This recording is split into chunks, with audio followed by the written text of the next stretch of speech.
Assalamualaikum warahmatullahi wabarakatuh. Perkenalkan, nama saya Nur Aisyah Salsabila dengan NIM 24021502003 dari kelas Arsitektur 03.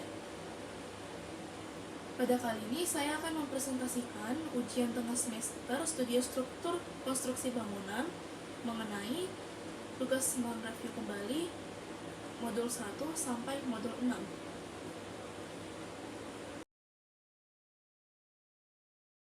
Yang pertama merupakan modul pertama, yang membahas mengenai jenis-jenis struktur rangka dan rangka bidang.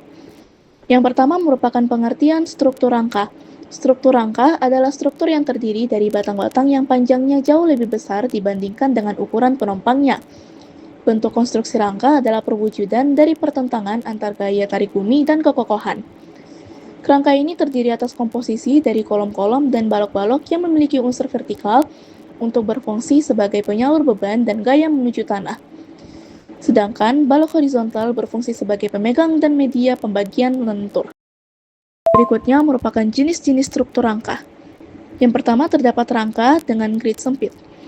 Grid yang sempit berasal dari sedikit hukum statistika dan lebih banyak dari fungsi perencanaan. Dinding yang pecah menjadi beberapa jendela, balok, dan kolom berarti pembatas ruang yang melintang hanya dapat ditempatkan pada kolom. Yang kedua merupakan rangka dengan grid lebar. Menurut Kurt Siegel, rangka dengan grid lebar adalah bila di antara dua kolom bangunan skeleton dapat diletakkan lebih dari satu jendela standar.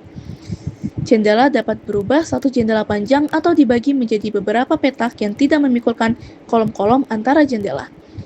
Jendela antar tiang relatif seimbang dengan modulnya yang diperoleh dari standar perabot kantor atau rumah. Yang ketiga terdapat struktur rangka ruang. Yang ketiga merupakan struktur rangka ruang. Struktur atau gelagar dalam sistem bangunan petak adalah struktur dalam bidang datar yang berdimensi 2, dengan gabungan batang-batang lain seperti gording yang terletak tegak lurus pada bidang kuda-kuda.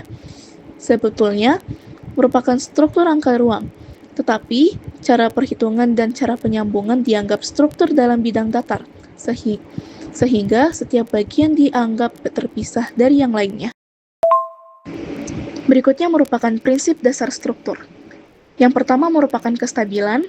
Kestabilan bangunan merupakan kemampuan bangunan dalam mengatasi gaya-gaya lateral dan luar, seperti angin, gempa, ataupun gaya gravitasi bumi. Hal ini dapat terjadi dalam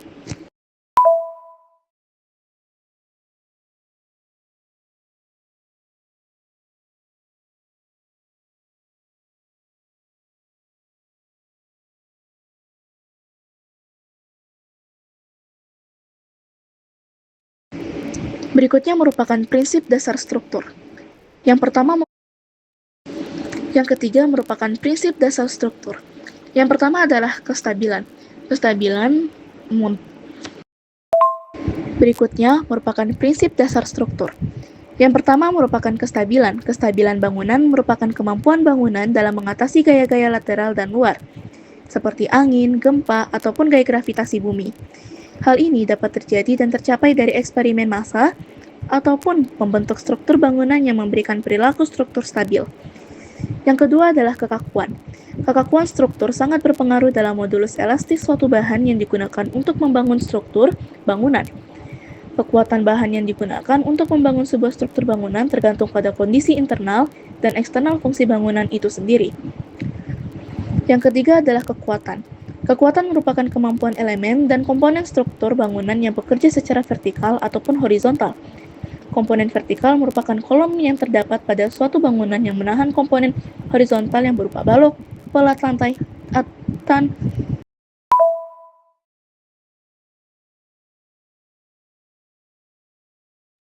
Berikutnya merupakan prinsip dasar. Yang ketiga adalah kekuatan. Berikutnya adalah modul kedua, yang membahas mengenai bentuk, jenis, dan ukuran kayu olahan untuk rangka bangunan seperti kolom, dinding, rangka, pelat lantai, dan juga balok. Yang pertama adalah kolom. Jenis kayu yang digunakan umumnya adalah kayu balok. Memiliki panjang sekitar 2-4 meter dan lebar 12-20 cm dengan ketebalan 5-8 cm.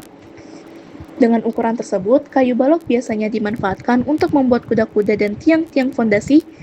Material yang digunakan berupa kayu bingkarai, kamper, dan keramik. Yang kedua adalah dinding. Kayu yang digunakan untuk dinding adalah kayu triplek. Kayu triplek sendiri adalah kayu lapis pabrikan yang disusun dari lapisan kayu vernis yang direkatkan. Yang kedua merupakan dinding. Jenis kayu yang digunakan untuk dinding adalah triplek, yang merupakan kayu lapis pabrikan yang disusun dari lapisan kayu vernis yang direkatkan bersama-sama.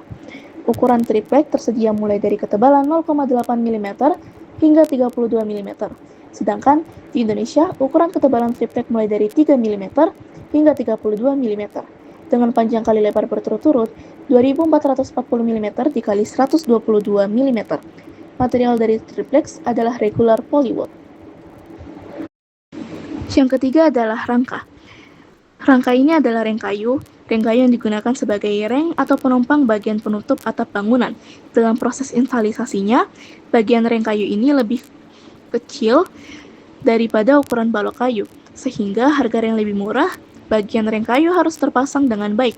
Lebih detailnya, ukuran kayu reng tersedia dalam berbagai ukuran, seperti 2x3 dengan panjang 3-4 meter. Material kayu ini adalah kayu meranti. Berikutnya adalah pelat lantai. Pelat lantai menggunakan kayu sejenis kayu lapis dari plywood yang terbuat dari beberapa lapis kayu tipis yang direkatkan dengan arah serat yang saling tegak lurus, sehingga menghasilkan material kuat dan tahan terhadap perubahan bentuk. Ukuran umum kayu ini adalah 122 hingga 244 mm. Berikutnya, kita membahas mengenai prinsip dasar struktur, stabilitas, kekakuan, dan keseimbangan dalam penerapan sistem bangunan yang menggunakan kayu. Yang pertama adalah struktur. Prinsip dasar struktur bangunan kayu merupakan sistem yang terintegrasi antara berbagai komponen untuk menciptakan bangunan yang kokoh dan juga stabil. Dalam konstruksi bangunan kayu, sistem dari pondasi untuk menggunakan sepatu kolom sebagai penopang kayu utama. Yang kedua merupakan stabilitas. Prinsip dasar stabilitas dalam sistem bangunan kayu merupakan aspek fundamental yang menentukan kekuatan dan ketahanan struktur secara keseluruhan. Stabilitas mulai dari sistem triangulasi kayu yang menjadi bentuk dasar yang paling stabil dalam konstruksi kayu. Berikutnya merupakan kekuatan. Prinsip dasar kekuatan dalam penerapan sistem bangunan yang menggunakan kayu berfokus pada kemampuan struktur untuk menahan deformasi atau perubahan bentuk yang berlebihan akibat beban yang bekerja. Yang keempat adalah keseimbangan. Prinsip dasar struktur dalam penerapan sistem bangunan yang menggunakan kayu melibatkan pemahaman mendalam tentang sifat-sifat kayu dan bagaimana menerapkannya dalam desain struktural. Ini merupakan contoh gambar struktur atap kayu pada rumah.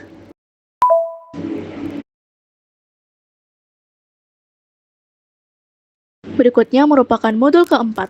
Modul keempat membahas mengenai bentuk-bentuk model atap. Yang pertama ada atap datar. Model ini biasanya dipakai untuk teras dan taman. Atap bentuk ini sulit dalam mendeteksi kebocoran dan ruang sirkulasi udara di bawahnya agar suhu ruangan tidak terlalu panas. Yang kedua merupakan atap standar. Atap standar biasanya digunakan untuk bangunan-bangunan tambahan seperti selasar. Namun, sekarang atap model ini juga dipakai untuk rumah-rumah modern. Beberapa arsitek mengadopsi model atap ini kemudian menggabungkannya dengan atap model pelana. Yang ketiga adalah atap pelana. Bentuk atap ini dianggap paling aman karena pemeliharanya mudah dalam hal mendeteksi kebocoran. Atap pelana terdiri atas dua bidang miring yang ujung atasnya bertemu pada satu garis lurus yang biasanya kita sebut hubungan. Sudut kemiringan mulai dari 30 hingga 45 derajat. Yang keempat adalah atap tenda. Model atap tenda dipasang pada bangunan yang panjangnya sama dengan lebarnya, sehingga kemiringan bidang atap sama. Bentuk atap tenda terdiri dari 4 bidang atap yang bertemu pada satu titik puncak. Pertemuan bidang atap yang miring pada hubungan miring disebut curai. Yang kelima adalah atap perisai. Atap berbentuk perisai terdiri dari 4 bidang atap. 2 bidang bertemu pada satu titik hubungan curai dan 2 bidang bertemu pada garis hubungan atas atau satu nok. Bentuk atap ini menyempurnakan dari bentuk atap pelana yang terdiri atas 2 batang atap miring yang terbentuk trapesium. Yang Yang keenam, ada atap menara. Bentuk atap menara sama dengan atap tenda. Bedanya, atap menara puncaknya lebih tinggi sehingga kelihatan lebih lancip. Atap ini banyak kita jumpai pada bangunan-bangunan seperti gereja atau masjid. Berikutnya adalah atap kubah. Atap setengah bola atau kubah adalah atap dengan model yang berbentuk melengkung setengah bola. Atap ini banyak digunakan untuk bangunan masjid dan gereja. Komponen-komponen struktur yang dibutuhkan dalam suatu sistem konstruksi atap miring berbahan kayu. Yang pertama adalah batok tarik. Bagian kuda-kuda kayu yang pertama adalah batok tarik yang berfungsi untuk menahan gaya horizontal yang disebabkan oleh adanya gaya yang bekerja pada kaki. Balok ini sendiri merupakan balok yang terdapat paling bawah dari kuda-kuda dan biasanya berukuran 8 hingga 12 cm. Yang kedua adalah balok pengunci. Selain balok tarik, ada balok pengunci yang berfungsi untuk menyambungkan dan memperkuat sambungan dari balok tarik. Besarnya balok pengunci sendiri berukuran 8-12 cm. Yang ketiga ada kaki kuda-kuda. Kaki kuda-kuda berfungsi sebagai tumpuan balok gordin dan beban di atasnya. Tidak hanya itu, dalam pembuatan kaki kuda-kuda, ini juga dapat didesain dengan batang miring yang digunakan untuk menunjukkan sudut kemiringan atap. Ukurannya berkisar 8-12 cm. Yang keempat adalah balok penyokong atau skor. Bagian selanjutnya adalah balok penyokong atau skor yang berfungsi untuk menyokong kaki kuda-kuda agar tidak melengkung oleh beban yang ditimbulkan dari balok gording. Skor biasanya berukuran 8-12 cm. Yang kelima adalah balok gapit.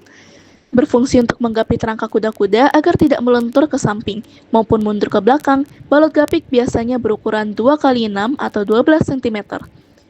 Yang keenam adalah gording, merupakan balok kayu yang terletak berada di atas kuda-kuda.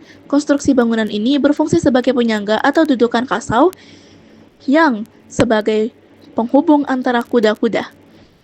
Yang ketujuh ada kaso atau usok, berfungsi sebagai penerima beban dari penutup. Ini merupakan contoh struktur atap kayu pada pos satpam. Dan ini merupakan gambar struktur atap baja pada pos satpam. Modul kelima. Modul kelima menjelaskan mengenai struktur dan konstruksi tangga, di mana terdapat sebuah duodena yang menghubungkan dari lantai 1 dan lantai 3 dan juga detail dari tangga tersebut. Modul ke-6. Pada modul ke-6 menjelaskan mengenai jenis-jenis konstruksi fondasi beserta bahan material. Yang pertama adalah konstruksi rangka. Memiliki karakteristik terdiri dari elemen vertikal dan horizontal yang membentuk rangka. Penggunanya pada bangunan gedung tingkat, rumah tinggal, dan juga perkantoran. Yang kedua adalah konstruksi rangka ruang. Memiliki karakteristik terdiri dari 3 rangka dimensi dan batang-batang yang saling terhubung. Penggunaan pada atap bentang lebar, stadion, hanggar pesawat, dan pusat perbelanjaan. Berikutnya adalah jenis-jenis fondasi. Yang pertama adalah fondasi setempat. Dia memiliki karakteristik berbentuk persegi atau persegi panjang di bawah kolom. Dan penggunaannya biasanya dipakai untuk struktur kecil hingga menengah dengan beban yang terdistribusi. Berikutnya adalah materialnya terbuat dari beton bertulang. Berikutnya adalah fondasi menerus. Karakteristiknya memanjang di bawah dinding pemikul beban, penggunaannya pada rumah tinggal, dan material yang digunakan adalah beton bertulang atau pasangan batu kali. Yang ketiga ada fondasi batu rakit. Yang ketiga adalah fondasi rakit. Karakteristiknya, raut beton yang meliputi seluruh atau sebagian besar area bangunan. Penggunaannya, tanah dengan daya dukung rendah, beban bangunan besar, dan tidak merata. Berikutnya, pada gambar ketiga merupakan gambar sambungan kayu dan juga jenis-jenis sambungan kayu.